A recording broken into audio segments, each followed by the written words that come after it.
YOM, what is up, gang? Thank you for checking out Sledgehammer TV tonight. Monday Night Raw actually did a couple of interesting things on tonight's show that weren't actually as dreadful as they usually do. And I'm talking about, obviously, Brock Lesnar's interaction with R-Truth during tonight's Monday Night Raw. Talk about surprising, talk about unexpected, and talk about entertaining. It was great. I have a few problems with that, and we'll get into that as we get into the show. Oh, I'm sorry. Did you think I was going to say, oh my God, what surprising news? Buddy Murphy has joined Seth Rollins' disciples, or whatever they're going to call themselves going forward. No, that's not what I was going to talk about. That's kind of stupid. That, I actually think, kind of sucks. And we'll talk about all of that and so much more right here and right now. My name is Nick Nightmare, and you are watching the January 13th, 2020 Monday Night Raw review and reaction show. Let's do it.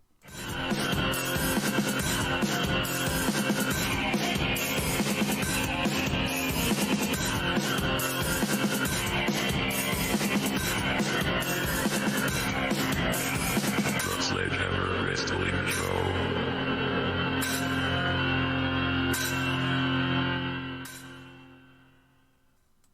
There was not a lot to like about tonight's episode of Monday Night Raw, but for once there was at least a couple of segments tonight that I could actually say I enjoyed watching. Although, as always, our whole purpose on this channel is not to sit here and tell you guys how awesome everything was. We're here to point out everything wrong with this episode, and there's a whole lot of things to choose from. There's a list a mile long. We could be here till tomorrow morning talking about all of the faults with this show.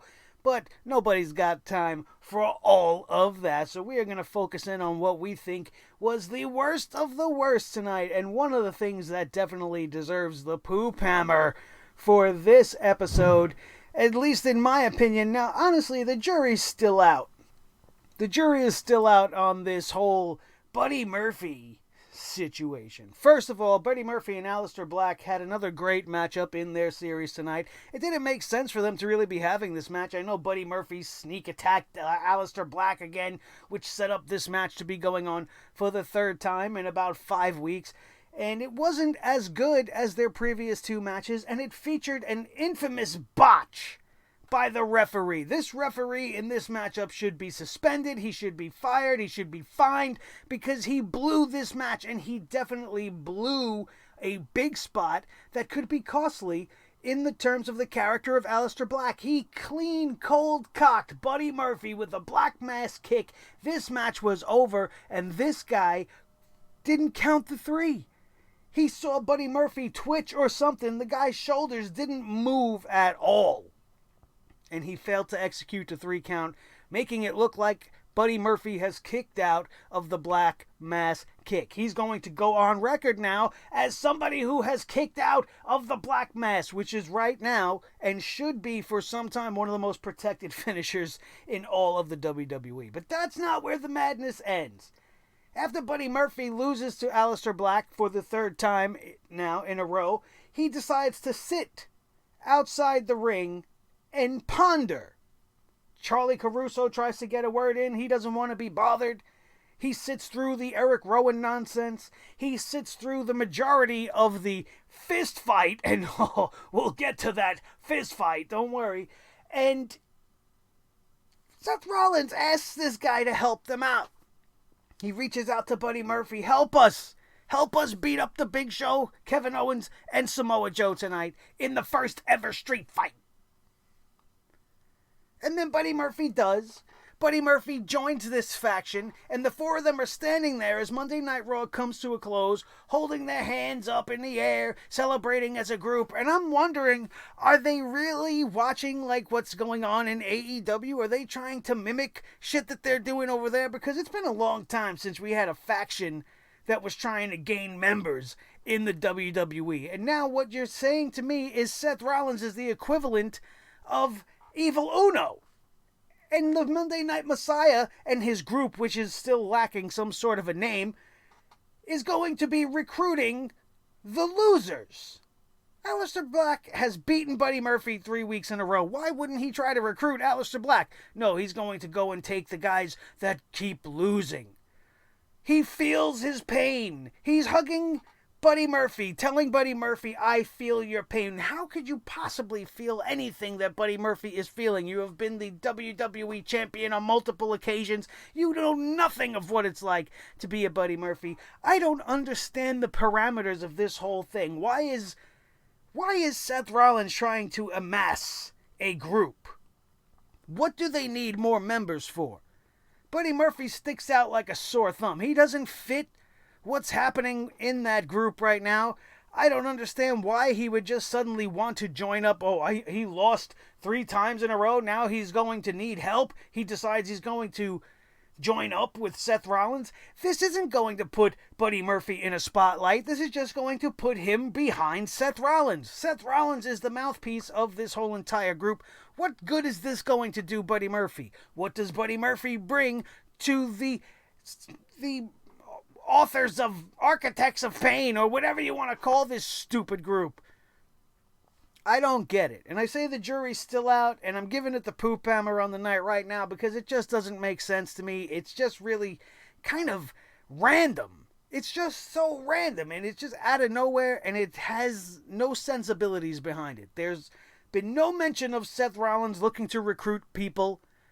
There was no discussion between these two at some point on a previous episode where you might think, hey, maybe Seth Rollins has a thing for Buddy Murphy. There's no history between these two that would lend to the fact of Buddy Murphy going, oh, okay, this nerd asked for my help. I'm just going to go and help them. They look like they have things well in hand, though. 2 gigantic, massive men and a multiple-time world heavyweight champion, and they need the help of a guy whose only accomplishment has been one of the better cruiserweight champions the WWE has had, and 3 awesome matches with Alistair Black. I don't like it. You're going to hear people telling you, oh, it's going to elevate Buddy Murphy, it's going to give him a direction, it's going to give him a this, it's going to give him a that. It's not going to give him shit. He's being placed into this thing with no reasoning behind it. And until we hear more, I'm not going to be too accepting of it. It's just kind of stupid. I liked Seth Rollins with the Authors of Pain. I thought that was great. And that was fine. He didn't need to add more people. He doesn't need to bring in a female. He doesn't need to bring in more guys. And to what end? What is the end goal? Is he trying to divide the roster? Are they going to have some sort of an internal Raw war between Seth Rollins and Kevin Owens? I don't know. So the jury is still out on whether or not this is going to be one of the worst decisions ever. I'm certainly not saying that. Just upon its debut to us, I don't feel it. I don't see it. And I don't really care much about it. Let's just throw everybody into this one angle. I don't get it. You have no other things to do with a Buddy Murphy that you have to insert him into this piece of the puzzle that he clearly doesn't fit into. We'll have to wait and see. Monday Night Raw started off tonight in an unusually good way.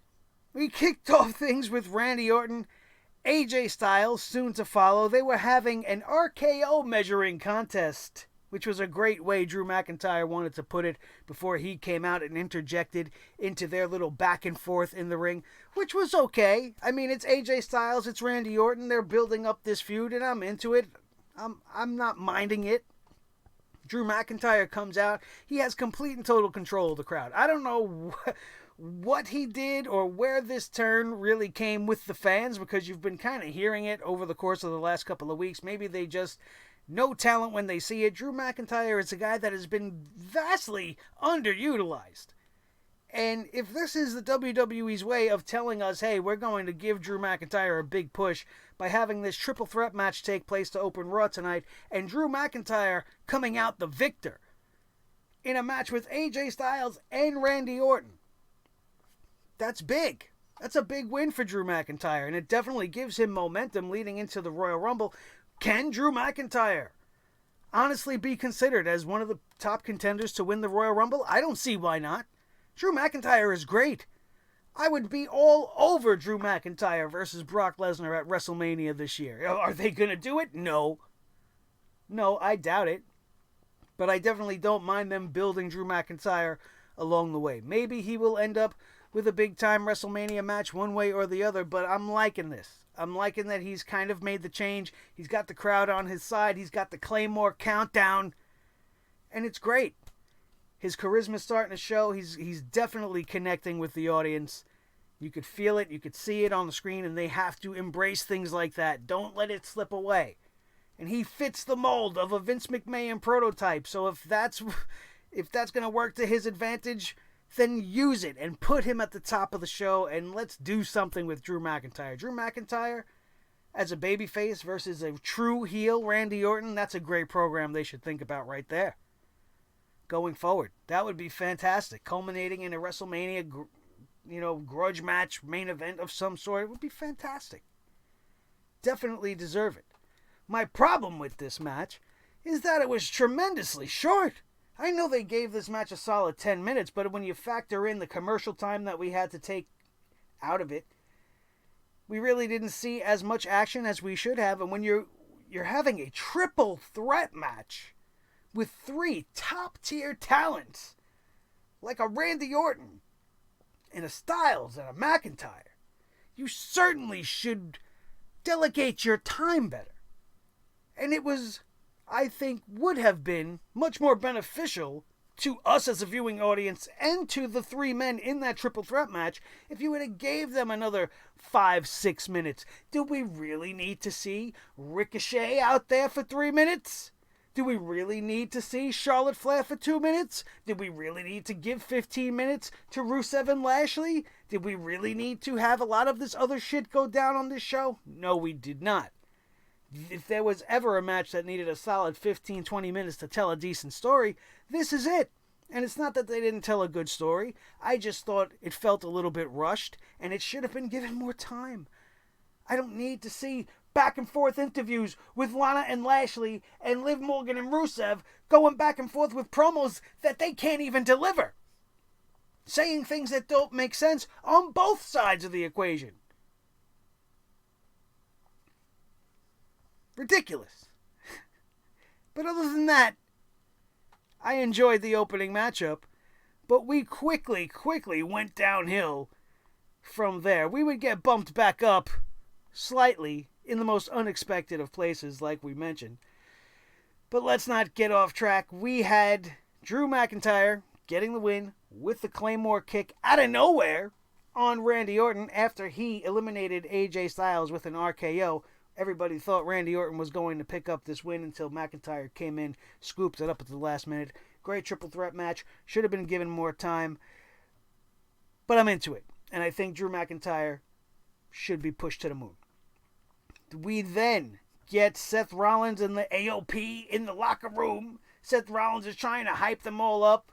So tonight the world's going to learn what happens when you don't embrace the vision of the Monday Night Messiah. When you don't embrace the vision of the Monday Night Messiah, you join him? What's the message? You were getting your ass kicked in that street fight. What's the message? The vision of the Monday Night Messiah. Out of here with that. Ricochet defeats Mojo Rawley in less than 5 minutes. Why am I watching Mojo Rawley on a Monday Night Raw? I don't know. Should I be happy that Ricochet's getting a win? For once, I guess. They're trying to build up the more higher profile members of the card as we get towards Royal Rumble. So that you feel like everybody's gaining momentum. When do you give Ricochet a rat's chance in hell to win the Royal Rumble at all? No, you don't. And with this whole Brock Lesnar situation in the Royal Rumble, I don't know how the hell they're going to book this thing. If Ricochet gets in there with Brock Lesnar, how long do you think they're actually going to allow him to last? If they're in there just one-on-one. And Brock Lesnar runs through the Rumble as he promises to do. I don't know. That would be the only reason why they would have this match. Otherwise, it's unnecessary. We didn't need to see Ricochet tonight. We certainly didn't need to see Mojo Rawley tonight. These 3.5 to 4 minutes that they allotted for this match could have been given to Orton and the other 2 guys for the opening matchup. Because it would have been much more worth our time, and it was definitely more entertaining. They followed this up with the Street Profits. Remember those guys? The Street Profits. They were so great in NXT. But now they're almost like a cartoon version of themselves. And they come off so super overly scripted. And they're nothing but shill men. They're hype men. You want me to give them credit because they're talking about, oh, we have to make a pop culture reference. Let's talk about the Oscars. Who the hell watching wrestling gives a shit about the Oscars? Certainly nobody tonight. Everybody knows the only movie that should be winning anything at the Oscars is either Joker or Jojo Rabbit. Those are the two best movies that came out this year. And they win everything. If they don't win, then it's bullshit. And the Oscars are nothing more than the WWE of entertainment. It's all bullshit politics and who you know and not how good you actually are.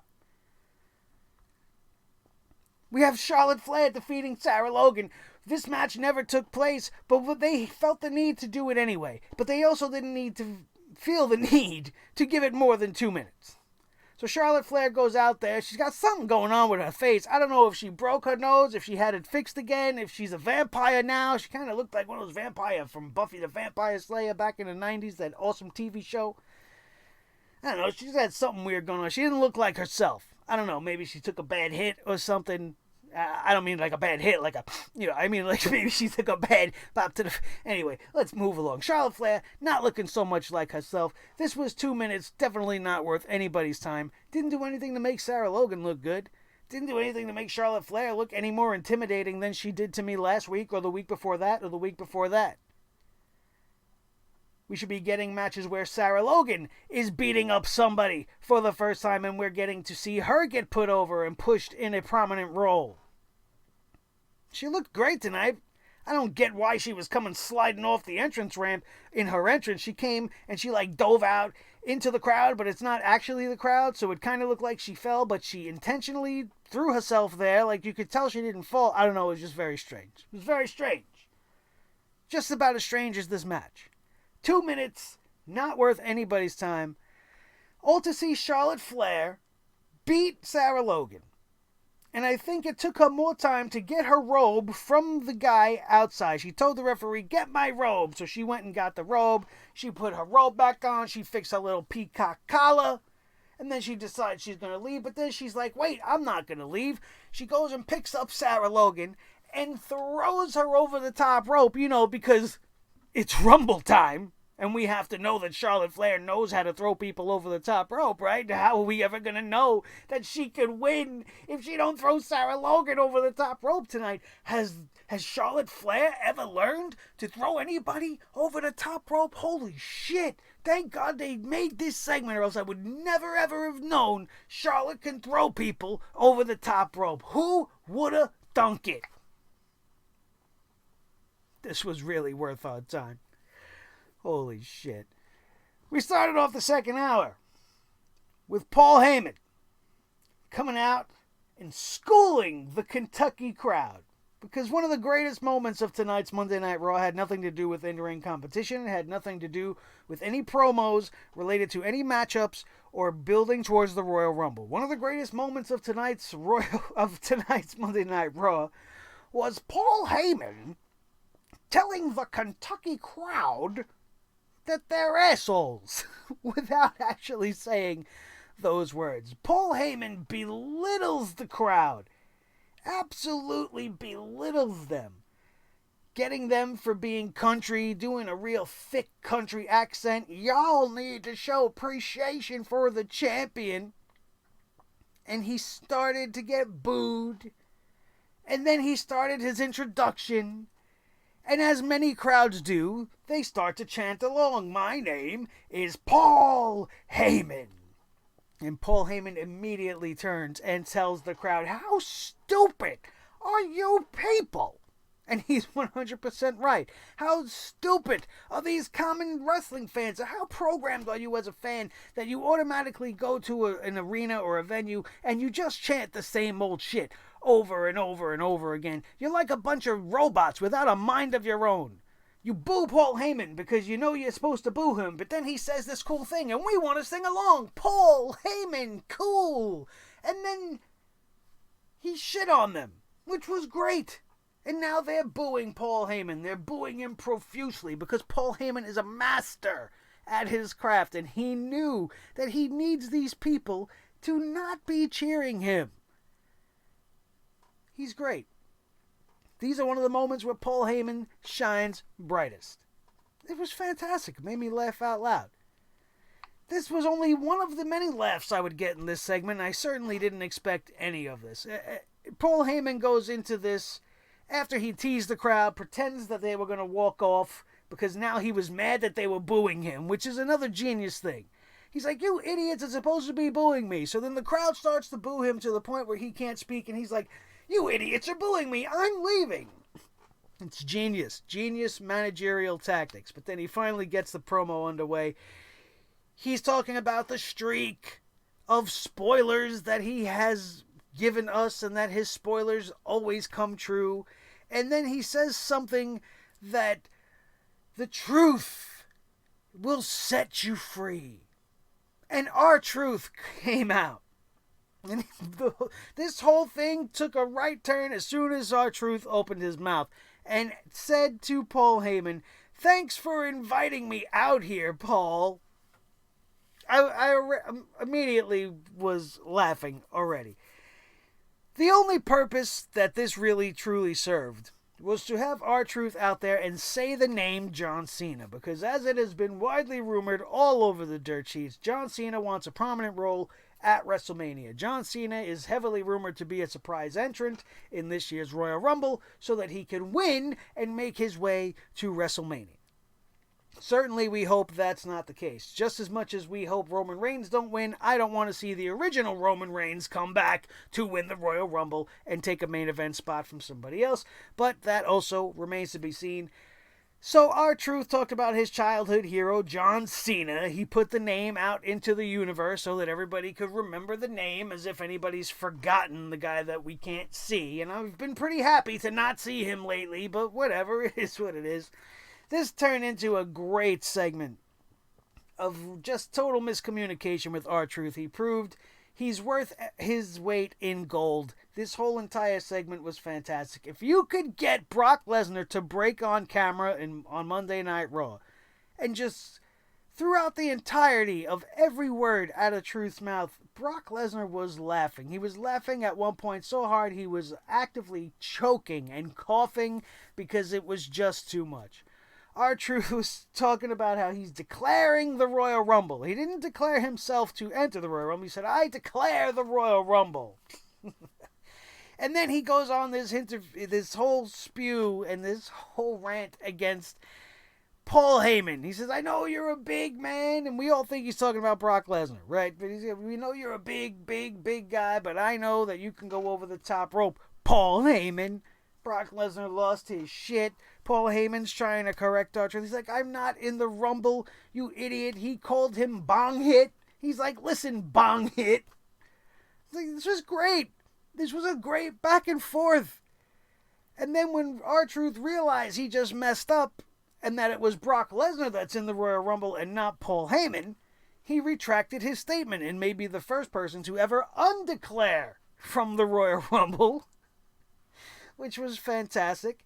And it gets even better still because Brock Lesnar ends up hitting R-Truth with the F5 after R-Truth starts dancing around telling Brock Lesnar what's up. He does his whole thing. Brock Lesnar hits him with the F5 and then tells R-Truth that's what's up. Walks out. This was entertaining. I didn't expect it to entertain me. As soon as I saw R-Truth walk out, I was like, oh man, come on, what are they doing? It's the 24/7, I don't give a shit. Hey, look at me, I'm a clown avocado toast colored heavyweight championship of the world.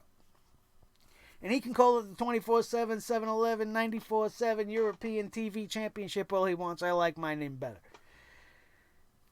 But here again, now you might think I'm nitpicking, but here, if the WWE were truly creative, and they were truly funny, and they truly wanted to have fun and allow us to have fun, there were two things they should have done here. The first of those things is, right before the end of that segment, all of the idiots that always come chasing R-Truth for that championship should have came down to the ring. Okay, that's the setup for both scenarios. And one of two things should have happened. When those idiots came out to try to get the 24/7 championship from R-Truth, he should have hid behind Brock Lesnar. And then all of the idiots would approach the ring trying to get the 24/7 championship, trying to get R-Truth, and Brock Lesnar would be throwing them out of the ring one at a time as a preview for the Royal Rumble. You got 8, 9 guys out there, all in the ring at the same time. Brock Lesnar easily dispatches them. R-Truth escapes unscathed, only to get F5 by Brock Lesnar in the end. Fun! Hypes the Royal Rumble, makes Brock Lesnar look like a badass. Hype, right? The second scenario. Brock Lesnar standing in the ring, R-Truth standing behind him, all of the idiots coming out. They see Brock Lesnar standing in front of R-Truth. Brock Lesnar takes one step forward, and the rest of them all just run right back. Imagine they ran out to the ring, R-Truth hides, Brock Lesnar steps forward, and then they all just scatter back like a bunch of cockroaches to the back. And that would have been fucking hysterical. And that would have been creative. That would have been the first time in the history of the 24/7 championship that the segment you wrote would have been great, no matter how you turned out. But instead of doing any of that, or you know what, you could have even had Brock Lesnar beat R-Truth he should have pinned him after he F5'd him, took the 24/7 avocado toast colored championship and crushed it in his hands like an avocado, or wiped his ass with it and threw it in the trash. Or chewed it up and spit it out like yesterday's garbage. That would have been just as acceptable. But instead, we get Mojo Rawley on his second appearance tonight, coming out and winning the 24/7 championship. Another incident on the evening where somebody who lost on this show was now put in a prominent position. Not that being the 24/7 champion is prominent, but just take into account that somebody who lost to Ricochet in less than 5 minutes is now a champion of Monday Night Raw. And Buddy Murphy, who lost the last 3 times versus Alistair Black, is now part of the main event faction of the show. Monday Night Raw, the land of losers, ladies and gentlemen. This we already knew, but hey, you gotta take what you can. And R-Truth was a nugget of perfection tonight. It was absolutely fantastic. Sioux Falls doesn't want to go to Sioux Falls City. Paul Heyman, Suplex City. It was good stuff. If you missed that, go watch that. It's worth it. R-Truth is fantastic. Like I said before, if you could make Brock Lesnar laugh, and you can make that man break from being the beast, then how good is he at his job? You'll laugh. And if you didn't laugh, you have no soul. You can't hate wrestling that much that when it's genuinely funny in an unexpected moment and you can't enjoy it, then you're just a soulless, lifeless person. You think I'm miserable. If you can find any enjoyment and you can laugh at that segment, go get some therapy. Because you hate stuff a whole lot more than I do. We had Charlie Caruso approached by Bobby Lashley and Lana in the parking lot, and I immediately went to take a shit, because as soon as I see the Milk Dud and his little Milk Dud lover, I get the queasy little tumbly rumblies in my tummy like, Winnie the Pooh, and I have to go and let the honey out because I just can't stomach this shit anymore. I really can't. First of all, I don't understand why Rusev is having this match tonight. This is a wedding gift? Beating up her new husband is a wedding gift. I thought he was happy and content being rid of Lana. Didn't he say the best thing that could happen is that Bobby Lashley took Lana from him? She's your problem now, pal. And he was happy. He's living the life. He's gigoloing it up. He's dancing around with conga morons on Monday Night Raw. But now why is he fighting him if he's over it? Oh, that's right, because this is what the WWE thinks they have to do, right? But what is he doing? He's beating up Bobby Lashley, screaming, "Come on, Bob!" in his face 1,000 times. And then last week, did Liv Morgan not say, if Lana's going to be in Lashley's corner, then Rusev's going to need somebody in his corner. Why was she not out in his corner? Didn't you say that was... Oh, no, she came running out when the time was right? That's not being in somebody's corner. That's waiting in the back. It's not the same. And you did all of this to book a mixed tag team match for next week. Kill me now. Who cares? You're bringing back Liv Morgan. You're relaunching the character of Liv Morgan. You're putting her in the ring with Lana, a woman who doesn't and cannot and shouldn't be in the ring wrestling. Terrible. Absolutely terrible. We have this match between Lashley and Rusev. It goes about 15 minutes, which is about 15 minutes too long.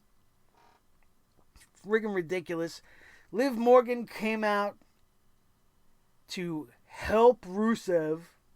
She gets beaten up by Lana, and then she gets a drink thrown in her face. Lana grabs some poor schmuck's drink out of the crowd, tosses it in Liv Morgan's face, throws her into the barricade.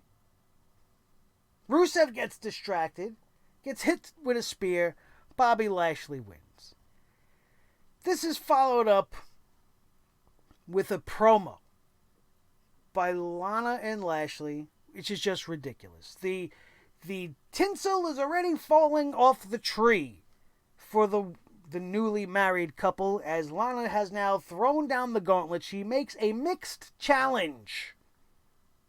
I'm going to make a mixed challenge. The girl can't even speak. She screams constantly. She says the same lines over and over and over again. She will not be disrespected. She will not be this. She's not going to... That's what it sounds like to me. And then she said, I'm going to... a mixed challenge. And she challenges Liv Morgan and Rusev to this mixed tag team match, is what nobody was able to say, next week. Initially, Charlie Caruso had some sort of a breaking news. They go to Charlie Caruso, oh, we got some breaking news coming, and then she gets interrupted by Lana and Lashley, and we don't know what the original breaking news ever would turn out to be. I just thought I would point that out to you if you forgot, and you were distracted by the lights and the colors and the stupidity of the Lana. You might have forgotten by now. But I'm here to remind you that they do these things and then don't follow up. So what was that initial announcement? We'll never know. They come back to the response of... Well, oh, I'm sorry. I almost forgot because this was just as meaningless. The Viking Raider Warrior Raiders come out. They issue an open challenge. They say a bunch of stuff that really didn't make any sense. And I'm starting to really fall out of favor with the Viking Raiders. I don't understand what their whole purpose is. Alright, they finally made it to Raw. They're finally the Raw champions. They are the champions of a division that does not exist. That is void of talent. That is void of teams. And they keep issuing open challenges. And I'm sitting here thinking to myself, who could possibly be answering this challenge? We already see the OC be one of the most ineffective stables of all time earlier in the night. So they're not going to be doing it. We're not going to see them face the Street Profits again. So who else is there? And out come trotting the Singh brothers. What?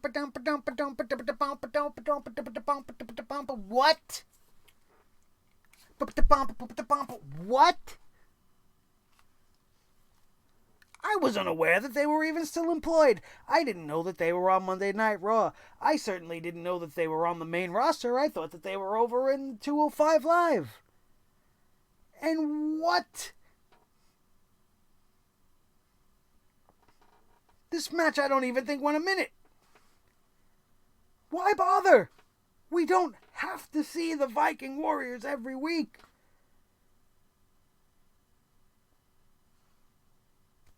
I can't get those minutes back for my life. Unnecessary. Stupid. We go back to the response, which is what I was talking about, from Rusev and Liv. Rusev just starts jammering at the mouth. Everything that he said twice. You know, it's Lana and Lashley, you deserve each other. And he's going to face them at the Mixed Match Challenge because they deserve each other and they're a waste of his breath. They're both wastes of breath. Bob, you're a waste of breath. That was the extent of Rusev's promo. I don't know if I did it in order, but that was pretty much the way it went down. Then Liv Morgan says she is the living embodiment of Lana's karma. I'm the living embodiment of your karma. What? Who talks like this? I see everybody on social media. This was a great promo. But, it's so... What? What kind of high school drama class bullshit writing is this? I'm the living embodiment of your karma. It's just a long way of saying you're a bitch. Because what is the saying? The saying is, karma is a bitch. So I'm going to be the living embodiment of your karma. Because you're a bitch, and so is karma. But I'm going to be the living version of it. Spare me, will you please? Can you get the script writing duties out of the hands of the undergrads and give it to some people with master's degrees in creativity? Oh, that's right. You don't have any of those in your employ. Fucking awful. Just as awful as the contract signing. Now, everybody's all excited. That was one of the greatest contract signing segments ever. Why? Because Becky Lynch got spit on? Because she sold that spot tremendously? Because Becky Lynch gave a heartfelt promo when the contract signing was over? That contract signing was ridiculous. The biggest problem with this thing is that Asuka as a character suffers by not having somebody represent her as a mouthpiece. Having Asuka come out there and speaking in Japanese, screaming like a crazy person in her native tongue, does nothing for me. It does nothing for anybody watching that doesn't understand that language. You're not going to put subtitles on the screen, that's for sure. So give the girls a manager. Like you did with Shinsuke. You gave him Sammy as the mouthpiece.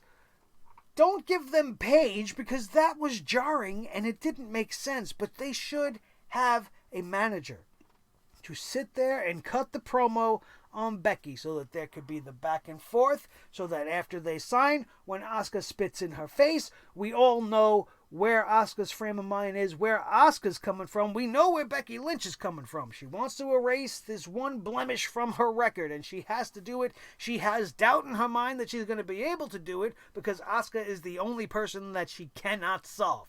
So this is a big test for Becky Lynch, and I love all of this, and I get that. But we have no idea how Asuka's feeling. We have no idea how badly she wants the championship. We have no idea if this is personal for her because she knows she can beat Becky Lynch. We don't know any of these things because when Asuka comes out, all we hear is and then nothing. Nothing. And then she traipses around and she swings her hand and she's acting all charismatic and interesting and she signs the contract and Becky signs the contract and then Asuka spits in her face. I think it would be a lot more impactful if I knew what Asuka was saying. The promo after the fact by Becky Lynch. Becky Lynch sold this green mist like $1 million. It's interesting to me. Charlotte Flair took the green mist and was just like, my eyes.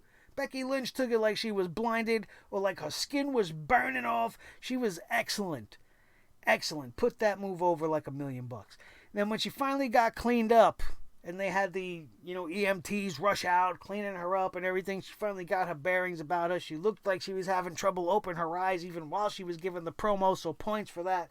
The first half of the promo seemed a little bit jumbled, and I wasn't quite sure what she was actually saying. But she was alluding to the fact of, when people start to get money and start to get rewards for being a prize fighter, so to speak, sometimes it goes to their head and it becomes poison, and now Asuka is full of that poison. Becky Lynch has been content, but Asuka is the most dangerous woman she's ever faced, and she's determined on getting back at her. She says, when somebody puts their hands on me, they awaken an anger and a badness in her. The WWE's been trying to hide Asuka from her. She didn't care. She was going to run into a buzzsaw. She's going to go down swinging at the Royal Rumble, and she's going to take Asuka with her if she has to. It definitely picked up for that second half of the promo. It was very intense. Becky Lynch had a lot of fire in her throat, and she definitely pulled off a great promo. Definitely much better than the contract signing as a whole. It added to it. If you want to take this and say that this is part of that, then sure, then it was probably a good contract signing to you. But if you're honest about it, that was an after effect of a contract signing that was pretty stupid until Asuka spit in Becky Lynch's face. We get an announcement that Andrade will defend the U.S. title against Rey Mysterio next week in a ladder match. And I'm asking why that's happening. 7 days out from the Royal Rumble, this is a match that should be on the Royal Rumble card. The United States Championship on the line in a ladder match screams pay-per-view, if you ask me. But no, we're going to do it on a random episode of Monday Night Raw. Not even on a random episode, on the go-home show for the Royal Rumble. Royal Rumble is a week from this Sunday, which means there is only one more Monday Night Raw left. So why not wait for the pay-per-view? Oh, because you're forcing us to sit through Roman Reigns versus Baron Corbin? I'd much rather be seeing this at the Royal Rumble than be seeing those two idiots go at it. But no, we're going to have this matchup next week. They cut to Andrade and Zelina Vega. At least Andrade has Zelina to tell us what the real stakes and what is really going on in everybody's minds. Zelina Vega says Rey Mysterio is not worthy of his status. He's not worthy of being a legend. She's accusing him of being a criminal, so to speak. And it was good. It was very intense. Maybe a little long, honestly, but then they let Andrade speak in Spanish, and he said some things, and this is going to be a great match. I'm looking forward to seeing the match. I just don't think it should be on Monday Night Raw. It definitely should have been on the pay-per-view. When we come back from the break, Rey Mysterio is in the back, and he wants to give us his response. He says he's accused of being a criminal. He said and not being able to represent the Latino race by Zelina Vega. He said that it wasn't funny that she said he was a bad example, nor was it funny that Andrade tried to take out one of the brightest talents in the WWE in Humberto, and he took particular offense to the fact that they made mention of his son Dominic and how he's a terrible role model to the giant baby son. So Mysterio is willing to sacrifice years off his career, and he accepts the dangers of this ladder match to regain that United States Championship and take it from Andrade. It's going to be a great match next week, people. Let's not kid ourselves. And I'm looking forward to when this feud finally comes to an end. It'll be interesting to see where they go with Andrade. Once there's no Rey Mysterio, are they just immediately going to pump him off onto Humberto Carrillo and we're going to have more Latino wars on Monday Night Raw? Let's hope not. Let's hope they get a little bit better at their job. But that's hoping for way too much, I think. They aired a video package for Buddy Murphy versus Alistair Black and told us that both men are going to be in the Royal Rumble match, as well as Ricochet, Heavy Machinery, Dolph Ziggler, Elias, Rusev, and Lashley, who are among the names that have been added. Alistair Black, we talked a little bit about this earlier, defeated Buddy Murphy 13 minutes. This match was great, as was their other matchups. It was the best match of the night on Monday Night Raw. Definitely could have been better. It didn't seem much different from anything that we've seen previously in their other two matchups, but this match suffered tremendously from the botched ending really being the only negative of this matchup, and the WWE's rush to book this 3 times in a row, and how this transitions to Buddy Murphy joining up with the Authors of Pain and Seth Rollins. I don't get it. I don't get it. I don't understand it. And I hope they make me understand next week. Eric Rowan defeats a jobber. I don't even know what this kid's name was. I don't care. I didn't care to know. I don't know if they mentioned it. I certainly wasn't paying too much attention. The interesting thing that happened here was that Eric Rowan wanted the jobber to see inside the cage. Like I said, we've been going week after week. Nobody's allowed to look in this cage. And now we've gone fully 360, and now he wants to show everybody what's inside. All of a sudden. Everybody except for all of us. And then he goes into his cage to get whatever the fuck is in there. And he gets bitten or stabbed or whatever, and he comes out with a bloody hand. Then he gets all pissed off and he eviscerates this jobber, gives him the choke slam, claw slam, whatever, gives this poor guy a face full of blood, and we get nothing. So if this guy can't even take out whatever the hell is in there, what is the point of this thing? What could it possibly be? It sprays red mist, and now it's biting its own owner. How is this going to work? What could it possibly be? I'm only interested to know what it is, to see how much of a colossal failure it's going to be when they reveal the giant crab that's in there. Or a lobster named Fred. I don't know. It's freaking stupid and weird, and it's gone on too long already. It's going to be Ramblin' Rabbit. Who knows?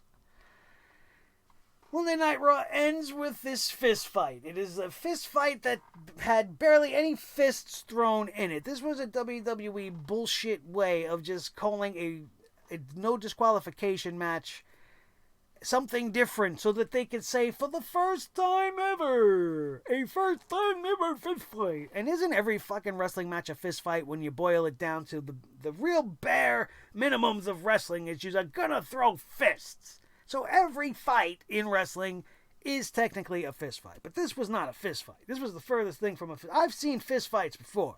And while some of them have gotten rowdy, when you're in a straight up fist fight, you're not throwing people through tables and shit. You're in a schoolyard, and you bare knuckle down and you're throwing blows until somebody goes down. Sure, you wrestle around, you try to get on top of one another, but mainly you're throwing punches. It's like boxing without gloves. That would be a fist fight. This match started with kendo sticks. Next thing you know, there's tables. Kevin Owens is running up the side using his Jedi wall run powers, running up the Titantron, flipping off the top, which was fucking awesome. That was the best part of this matchup. Samoa Joe's flying through the air, sending people through tables. I didn't see many fists being thrown. Just being honest. And this was the big match that they booked, the big thing from last week. They gave it 5 minutes.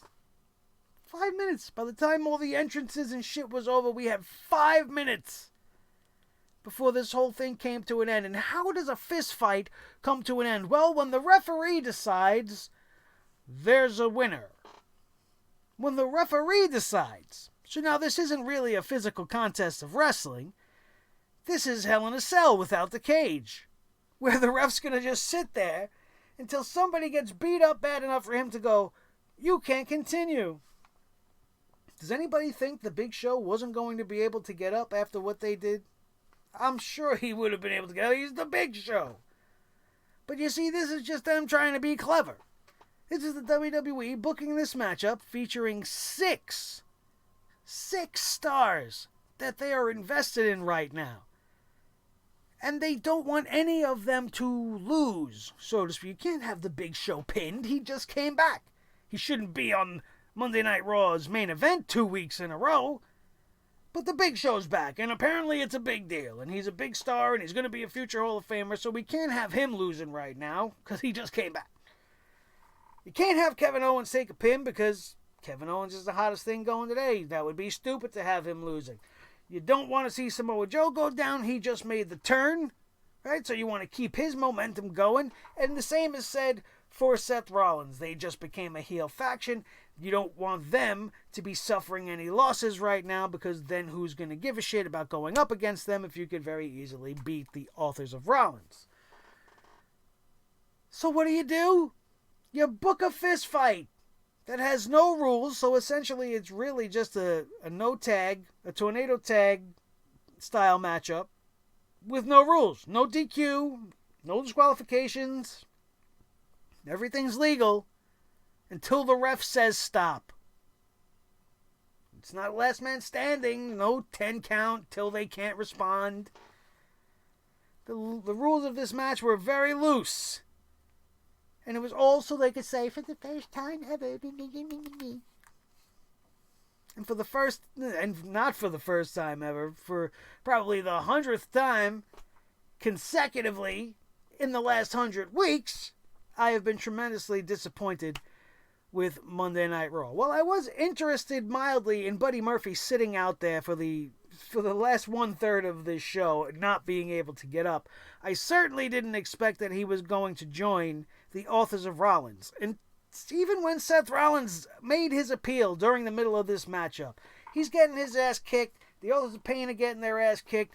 Owens and everybody's flipping all over the place. Big Show's knocking people out left and right.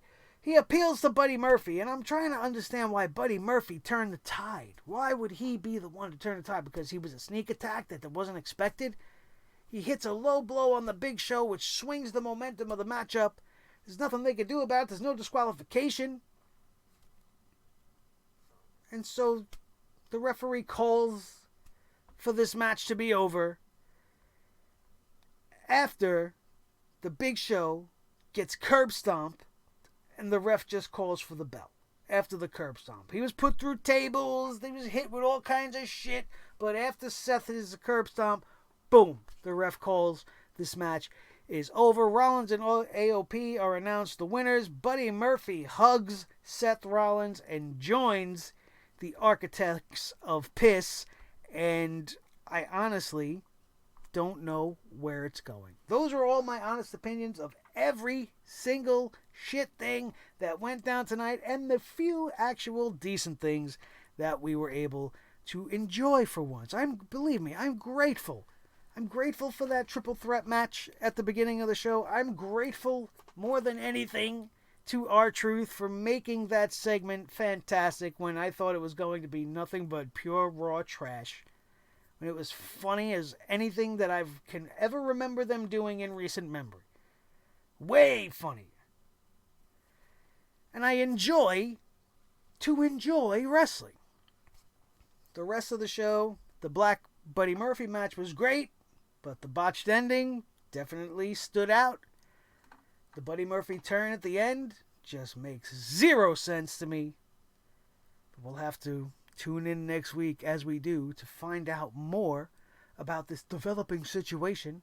What will Seth Rollins call his four-man trio, quadrant, whatever it is, his four-man quadrant? Trio. Should be a trio. They didn't need any more people. What are they going to be, the NWO? Going to be the Dark Order? The Nightmare Collective? Going to recruit people? We don't need this.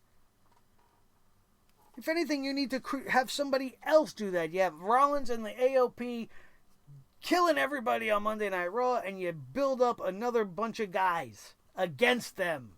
So, like, they're the heaters. And you get the good guys over against them.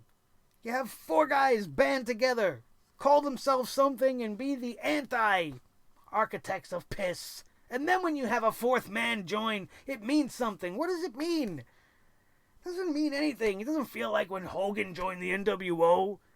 It doesn't feel like when anybody joined up the NWO ever. When X-Pac showed up for DX. When the Outlaws joined. When Kane became part of DX. It doesn't feel like any of those things. But I think that's what they're going for. I don't know if there's going to be more added to the list. Hopefully not. And they just stick with this and go with it. You don't need to make a new NWO. You don't need more than 4 members of any stable. You certainly don't need to add a female just to have their influence in that division. Just enough. You got Rollins for the world title. You got Buddy Murphy for the U.S. title. And you got the Authors of Pain for the tag team championships. If that's the end goal, do it. Get to it. And let's get interesting. Stop giving me this same old bullshit. And please, stop with the Lana and Lashley. I love myself a good box of Milk Duds, but I hate watching the Milk Duds on Monday Night Raw. Thank you guys so much for being here once again as we brought the hammer down as we usually do on this week's episode of Monday Night Raw. My name is Nick Nightmare. This is the team. Thor the Sledgehammer, the official Sledgehammer of the Sledgehammer Wrestling Show. His tag team partner, the World Heavyweight Champion of all the microphones in all the world, Mr. Blue the Snowball. The most important member of the team, as always, is each and every one of you. And if you are not already a member of the Sledgehead Army that has taken over YouTube one sub at a time, hit that subscribe button right now. Make sure that notification bell is rung on all devices so that you don't miss anything we got coming at you. Following every single major wrestling show, we will be bringing the hammer down on it, no matter how much you like it or not. And if you did like this video, if I made you laugh, if I made you cry, if I made you understand why this show was a complete steaming ball of trash by the time it was all said and done, hit that like button right now. Share this video with each and every one of your wrestling buddies all over the wrestling world, especially if they need to know why Monday Night Raw sucks so bad, and have them come along and join the family as well. Don't forget to check out everything else on the channel. The AEW reviews, NXT reviews are back up, SmackDown reviews, and of course, the most important wrestlers of the last decade series, which I'm trying to get finished, but if it doesn't get finished, that is your list of the 4 that I got so far. I'm going to definitely do at least one more, but the schedule and everything going on in my personal life is not allowing me my creative time. But we're going to be making some time soon, and I promise to get all those things out to you. I can put it out whenever I want. It's my channel. It don't matter that the new decade has begun. We can celebrate the old decade as much as we desire. So don't forget to watch all of that stuff. And make sure you hit the like button on everything and share everything that you enjoy, as you always do. Thank you, Sledgeheads. I love you all so very, very much. And let's get 2020 underway by getting this channel above 3,000 subs this week. So let's get started by you, an awesome wrestling fan, getting through 56 minutes of this video and hitting that subscribe button, becoming a member of the Sledgehammer family. That's going to do it. We are out of here, and we will see you next time right here on your new favorite wrestling show, the Sledgehammer Wrestling Show, only on Sledgehammer TV, right here on YouTube.com. Boom. Buddy Murphy? What?